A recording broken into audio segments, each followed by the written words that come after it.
I think he's been a quiet, consistent performer at the top of the order. හඳුන්වා දෙන NDBC Digital Youth Account NDB බැංකුව.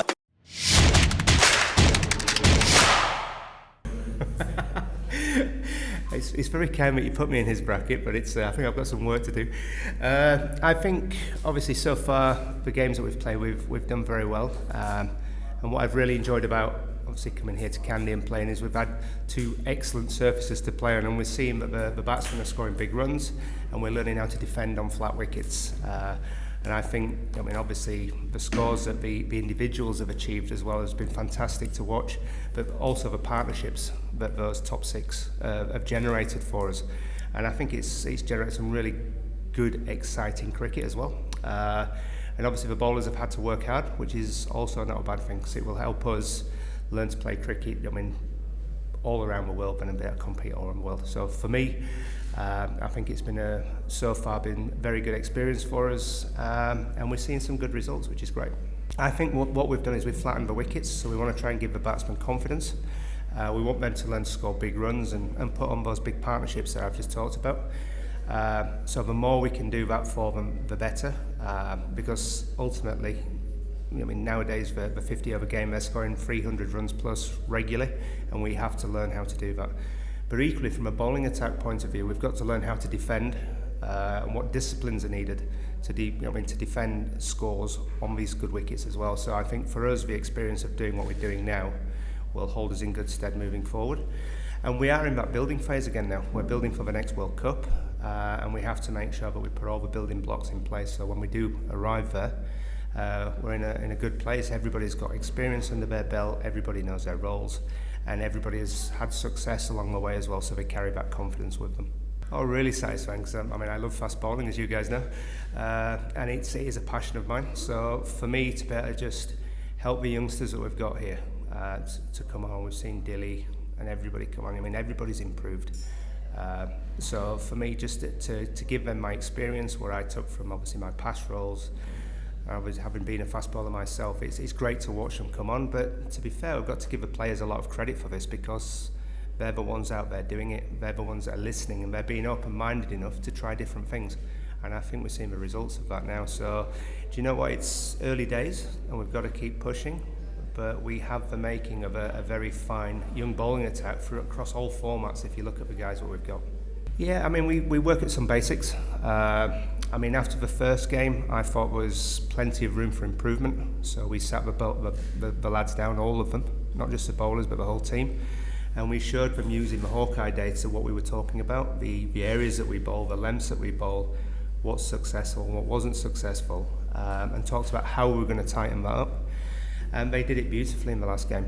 Other things that we use is first and sixth ball. Can you start your over well and finish your over well?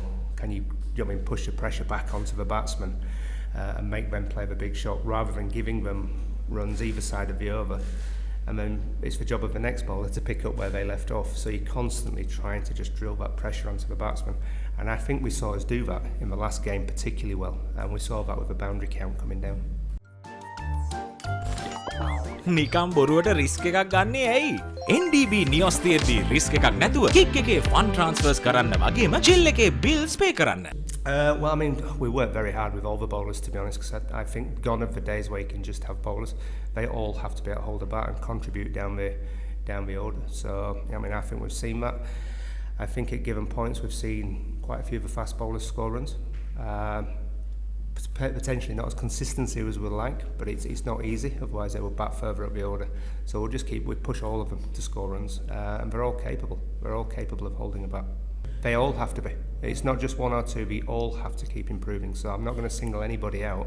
What I will say is we're going to push all the fast bowlers and spinners to make sure that they're capable of contributing with the bat, because I think everybody has to do it at some point.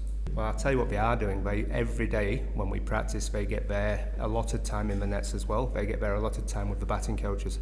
So that's what they are doing, and that's what they need to do.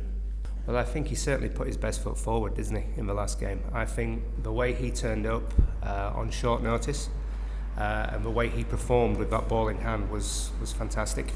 I think the skills that he's got, or what he showed us during the test match, lent themselves very well to one-day cricket as well. the way that he can hit length hard time and time again. The lines that he bowls are very tight, and he's got a very accurate bouncer. So for me, we need to keep pushing him on. Keep working on his slower ball so he has that variation in there. But I think the basic skill set that you need to be successful in white ball cricket, 50 over white ball cricket, he certainly showed he got that in the last game. Patam Nissank, listen, he's been threatening to do something big for a while now. I think he's been a quiet, consistent performer at the top of the order for us, and has gone about making that position his own. And I think he got the right conditions there to go out and show us what he can do. And I think we all witnessed something very special in that knock. And I think for him to do it on his 50th game, I believe it was as well. What a way to celebrate your 50th ODI cap by scoring the highest score for the Sri Lankan as well. So I know we in the dressing room certainly enjoyed it. We certainly celebrated with it afterward for him and made a fuss of him, which he deserved. But we've seen he's been becoming more and more consistent for us. And Charif, you mentioned as well, he's been Mr. Consistent, obviously coming in at number 5. So what we are finding now is as a batting lineup, they're all starting to cement their places, and the pieces are sort of falling into place now. So we have to keep encouraging them to go out and score runs, because ultimately that's what the name of the game is. Well, if we just look at 50 over cricket for the moment, I think our game plan is better suited to good wickets. The game plan that we're trying to play by works best on good wickets. So that's why I asked for flat wickets. Thankfully I got the support in that from the powers that be, but I think for how we want to play our cricket, the nature in which we want to play it, then we need good wickets to do that, and also allow the players the opportunity to galvanise that game plan through the fact that they can go out and do it time and time again. And slow, low wickets at times don't suit us to do that. So for me, the wickets have been excellent here. Yes, we've seen lots of runs, but that's what we want really. We need to be able to post those big scores, and then we need to be able to defend them. Hey, have you heard about Z? ZZ. KYC. Easy. Mobile banking. Crazy. Education loans and salary advances. Amazing. Introducing the Digital Youth Account. NDBZ. NDBZ from NDB Bank. The future is banking on us.